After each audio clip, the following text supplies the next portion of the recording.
Namaste, szeretettel üdvözöllek benneteket.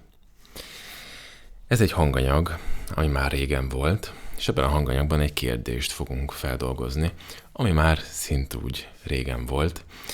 Úgyhogy én nagy-nagy boldogsággal ültem most le ide, hogy újra csinálok nektek hanganyagot, és igyekszem egyre több ingyenes anyagot csinálni, gyártani nektek a YouTube-ra. Úgyhogy igyekszem feldolgozni izgalmas kérdéseket, amiket én izgalmasnak gondolok, de nem csak az a lényeg, hogy izgalmas, hanem olyan, ami bennetek van, és olyan, ami titeket, keresőket, gyakorlókat, útonjárókat mozgat, abban bizakodva, hogy minden egyes hanganyaggal egy picit közelebb fogsz tudni kerülni ahhoz, amit keresel. Ebben a hanganyagban abban fogunk elmélyülni, hogy miért érzem azt, hogy értem a spirituális tanításokat, mégsem változik igazán az életem. Hát ez a kérdésünk. Mielőtt belevágnék, fontos leszögezni, hogy nem a kőbevésett igazságokat fogom én itt most megosztani, már hogyha vannak ilyen igazságok, inkább olyan céllal készülnek ezek a hanganyagok, hogy inspiráljanak, gondolatokat ébresztenek benned, még jobb, hogyha kérdéseket ébresztenek benned, és még jobb, hogyha afelé támogatnak téged, hogy aktív cselekvővé válj az életednek, és aktívan tegyél azokért a dolgokért, amik számodra fontosak most ebben az életben.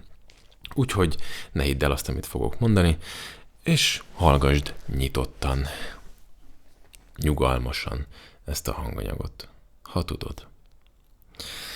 Tehát miért érzem azt, hogy értem a spirituális tanításokat, mégsem változik igazán az életem?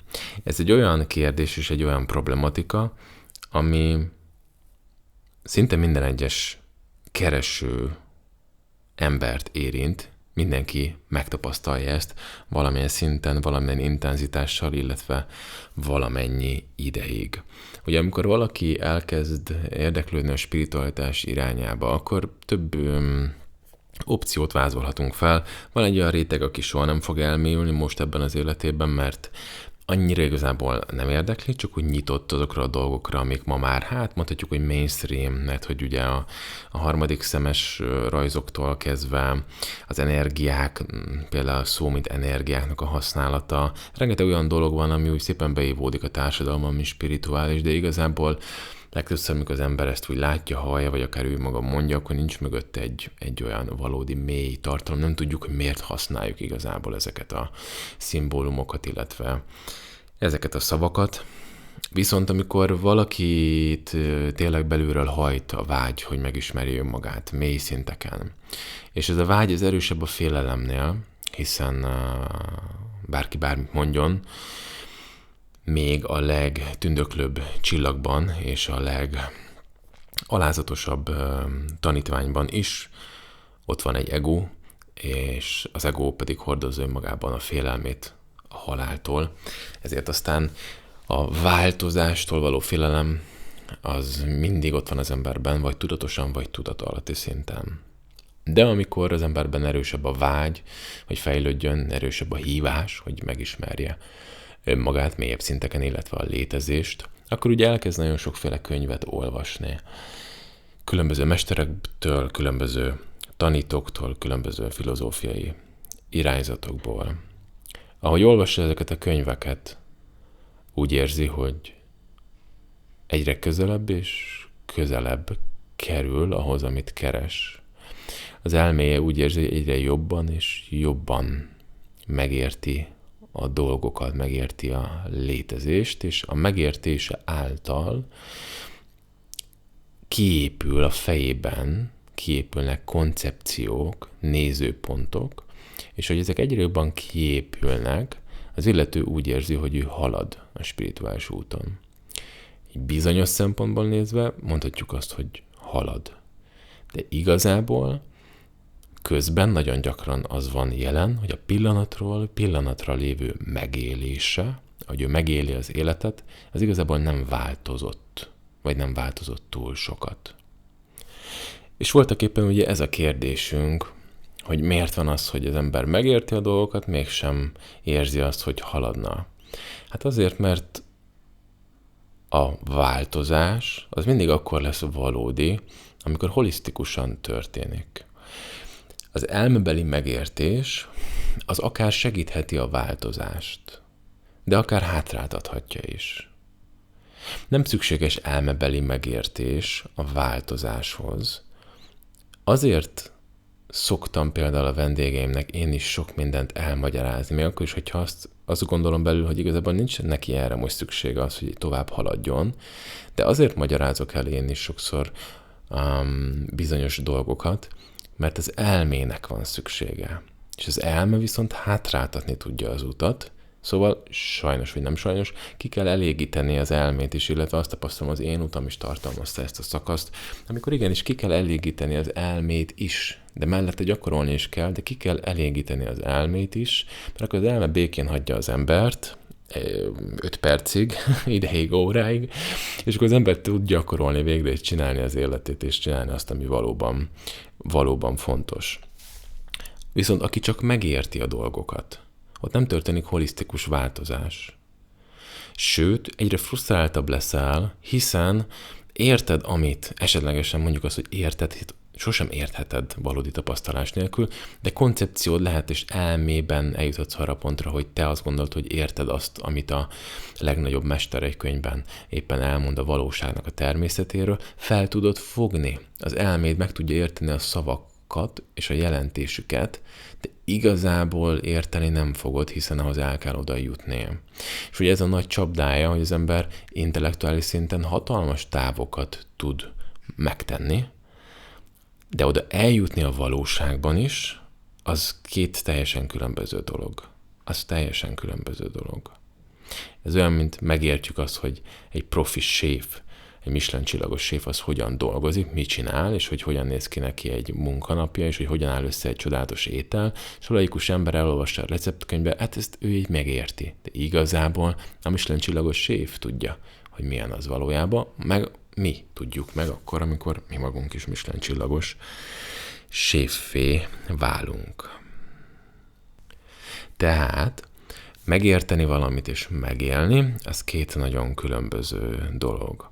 Amikor az ember csak intellektuális szinten szeretne előre jutni a spirituális úton, azáltal egy információt fogyaszt, akkor egyszerűen eljut erre a problémára, hogy igazából azt érzi, hogy nem változik az élete, pedig ő már sokkal-sokkal több mindent megért, és esetlegesen akár máshogy is gondol bizonyos dolgokat.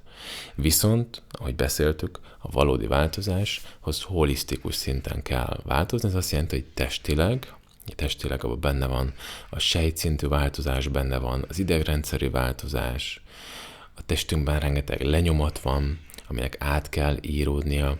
Aztán ott van a lelki változás, a lelki alatt az érzelmit értjük, tehát érzelmi szinten kell tudni változni. Ha mindig ugyanazokban az érzelmi működésekben vagyunk, akkor nem haladtuk meg önmagunkat.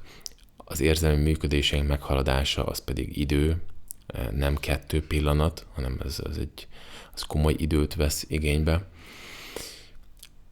Változni kell tudni mentálisan is, az gondolati szinten, milyen gondolati sémáink vannak, hogyan gondolkozunk, hogyan látunk dolgokat. És én azt tapasztalom, hogy az igazi nagy változások azok nem attól jönnek el, hogy az ember elolvas néhány könyvet. A könyv az nagyon jó lehet, én is nagyon szeretem a könyveket, hanem attól jön el, hogy valóban változol, mert akkor nem magadra erőltetsz egyfajta gondolatiságot, hanem belülről fog fakadni. És aztán ott van az egyik legfontosabb eleme, amire ugye a tantra nagyon nagy hangsúlyt helyez, a energetikai változás.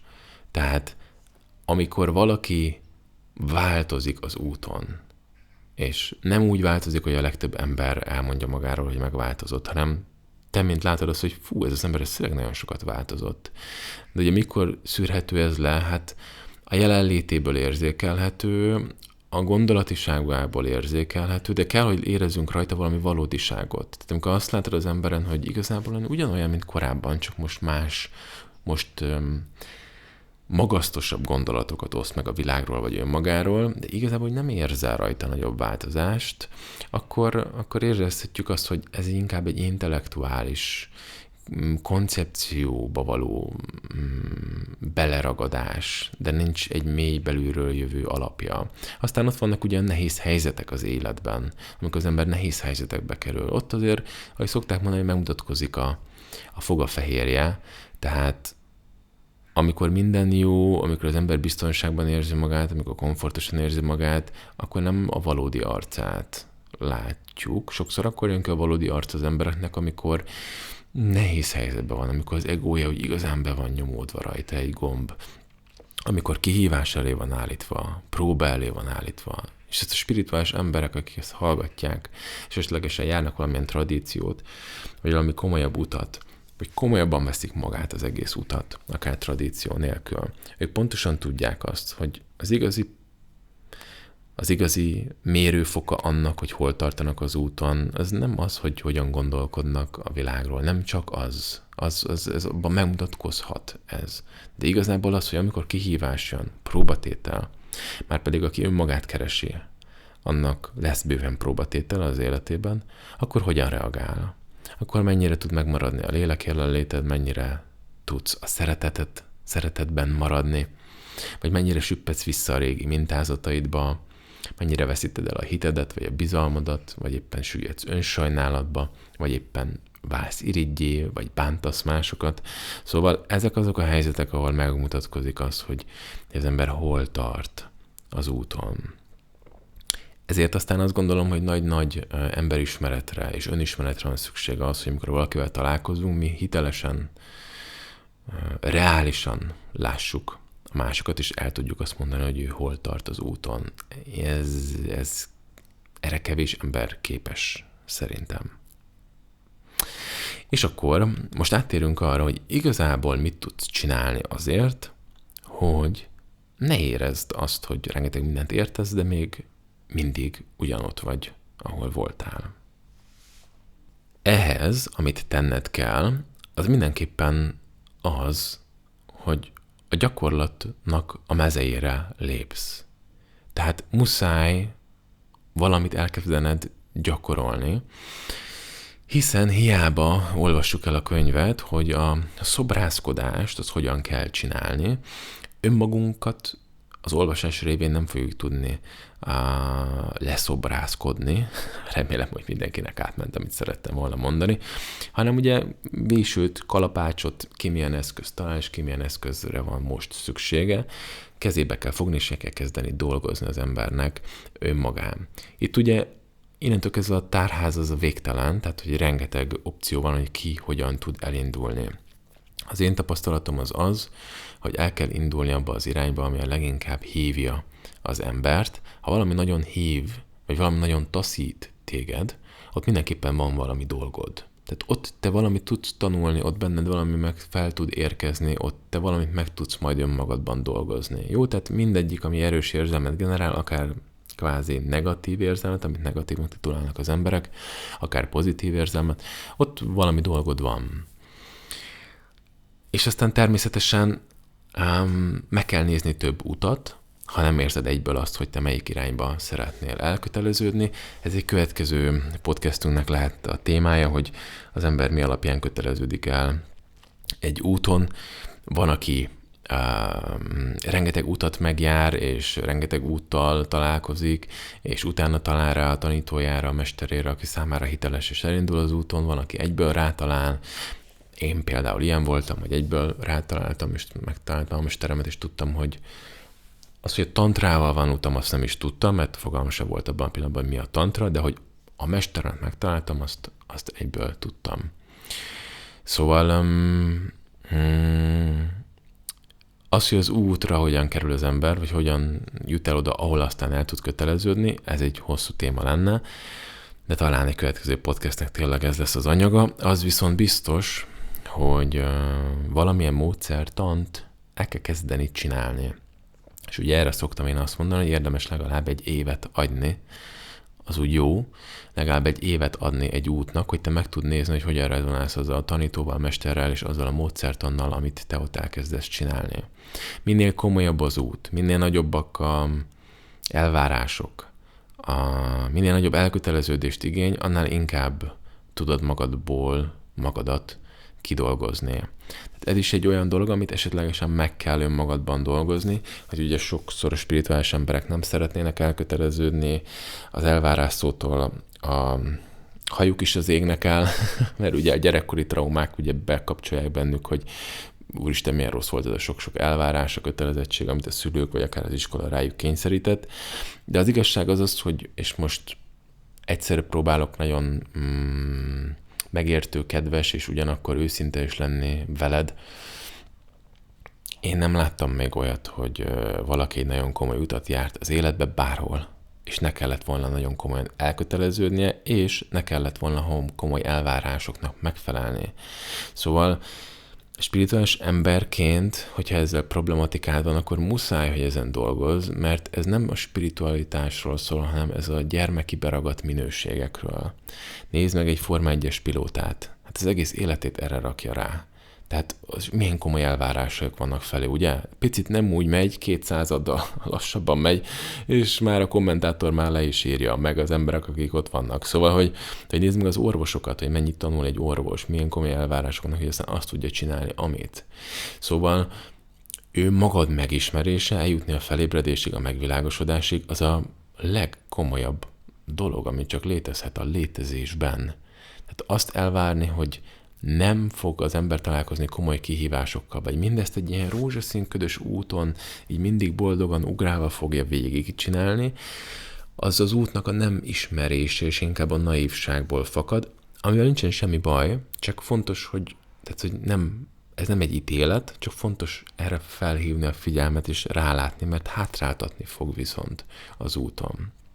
Bárhol megnézel bármilyen embert, aki az életében valamiben profi, ott azt fogod látni, hogy olyan út előzte meg, és ha még most profi, akkor most is egy ilyen úton van, ezt éli, hogy komoly elvárások vannak irányába, és komoly elköteleződést kíván az út. Szóval egyszerűen nem lehet önmagad mélyére igazán lejutni úgy, hogy nem vagy hajlandó sok mindent feláldozni érte. Nem kell mindenkinek profinak lenni, amit én szoktam mondani, nem kell mindenkinek megvilágosodni, nem kell mindenkinek eljutni az ébredésig, szóval, hogy ezek nem kötelező dolgok, az is teljesen jó, ha valaki csak hobbiként foglalkozik a spiritualitással, mégiscsak azért az én csatornám, illetve amit közvetítek, azért azoknak az embereknek szól, és hogy te hallgatod, akkor valószínűleg te is ilyen vagy van benned egy ilyen oldal, aki már túl van a szokásos dolgokon, a szokásos önismereti spirituális dolgokon, és tényleg változni szeretne, tényleg mélyben akar haladni, tényleg meg akarja magát ismerni, nem csak a felszínen, hanem a mélybe is, tényleg érdekli önmaga és a létezésnek a mélye, hogy mi ez, amit élsz, mi az élet, mi a létezés, mi a megvilágosodás, mi az ébredés, ki vagyok én valójában, a nevemen, a szerepemen, a nemenen, nem? És azon túl, amit az emberek itt gondolnak rólam. Ha viszont így vagy, akkor fontos magadból tudatosítani, hogy bizony-bizony ahhoz, hogy egy útból ki tud venni azt, amit neked tud adni, ahhoz neked először bele kell magad rakni. Tehát hogy ez nem úgy van általában, hogy majd, ha az út nekem megadja a nagy kincseket, amiket elméletileg ígér, hogy meg tud adni, majd akkor elköteleződök. Nem, ez úgy van, mint minden máshol az életben, akár egy párkapcsolatban, hogy az ember akkor tudja igazán kivenni a kincseit az adott dolognak, hogyha először elköteleződik és belerakja magát. Ezt nagyon fontosnak találom. Úgyhogy arra invitálok, illetve arra szeretném a hangsúlyt tenni, hogyha ebben a problematikában vagy benne, akkor mindenképpen módszertan után kell nézned, amit legalább fél évig lenne érdemes konzisztensen, napi szinten végezni ahhoz, hogy legyen egy képed arról, hogy te hogyan rezonálsz ezzel az úttal, és hogy megismerd magadat mélyebb szinteken, mert, és ezt megint csak azt mondom, hogy az esetek 99,9%-ában ezért így van, hogy az ember módszertan vagy gyakorlatok nélkül igazán mélyen megismerni magát, hát ilyennel én még nem találkoztam, ettől függetlenül lehetséges, hogy van, mondom, a 99,9-nél van ugye egy kevesebb, mint 1% esély arra, hogy valakivel ez így történik, de azt is latba kell azért venni, hogy a régi időkben ez sokkal inkább meg tudott történni, hiszen a régi időkben lassabb volt az élet, nem volt ekkora szennyezés a földön, egy egyszerű, mélyen belül spirituális ember, de felszínen mondjuk egy parasztember, miközben szántotta a földet, és egész nap finom ételeket evett, természetes ételeket, nevetett, együtt volt a családjával, szerelmeskedett, mondjuk békében élt, mondjuk az is igaz, hogy az elmúlt évszázadokban túl sok béke nem volt a földön, de hogy azt akarom ezzel mondani, hogy az az esély, hogy ő csak úgy van, és anélkül, hogy gyakorolna, vagy az elméjét tágítana,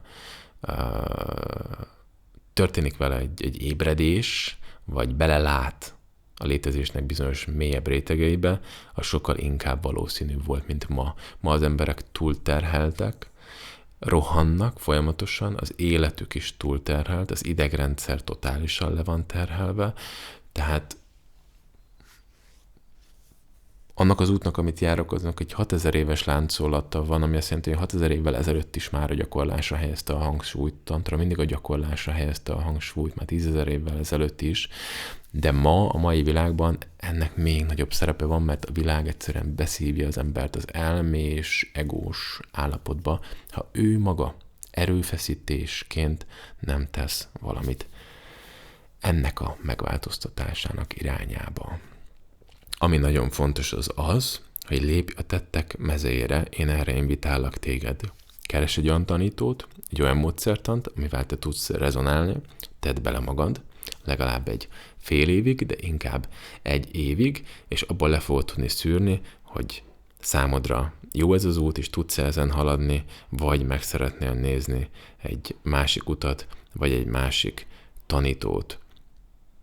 Hogyha sok-sok éve járod már az utat, de nem tudtál elköteleződni, egyik tanítóval se rezonálsz, egyik út se jó neked.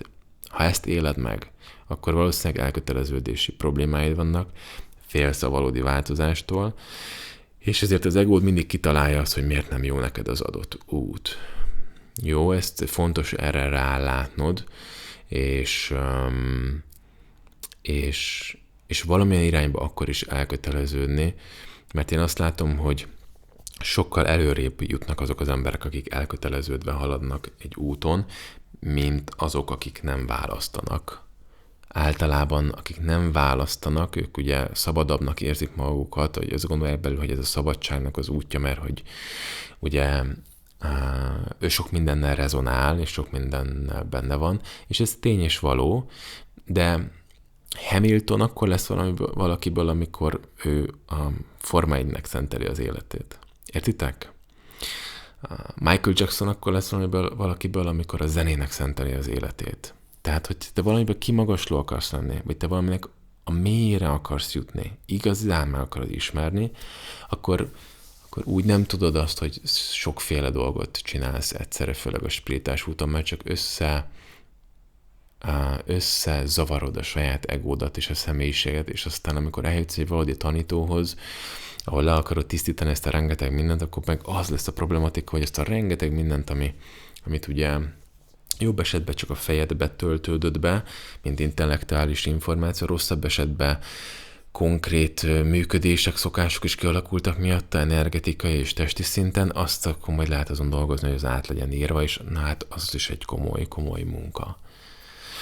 Úgyhogy az fontos magadba tudatosítani, és szeretettel én most erre invitálok téged, hogy nincs ezzel semmi probléma, hogy úgy érzed, hogy nem haladsz, és de közben meg már sok mindent tudsz, egyszerűen csak tudatosíts magadban, hogy az azért van, mert hiányzik még a konzisztens gyakorlás és az út, amint te tudsz haladni. Amint ezt tudod, és ezt magadba el tudod fogadni, be tudod ismerni, akkor onnantól kezdve már is közelebb vagy ahhoz, hogy megtaláld a saját utadat, a saját tanítódat, és a gyakorlás révén pedig transformálni tud az egész életedet. Én köszönöm a bizalmadat, hogy meghallgattál engem most ebben a néhány percben. Ha marad benned kérdés, akkor a hello@shivanandaawakening.com-os e-mail címre szeretettel várom a gondolataidat, kérdéseidet, és mindenképpen fogok rá válaszolni. Ha pedig szeretnél egy tudatossággal, meditációval, spiritualitással foglalkozó szuper közösséghez tartozni, akkor nézd meg az első linket itt a videó vagy podcast csatorna alatt. Legyen csodás napod! Namaste.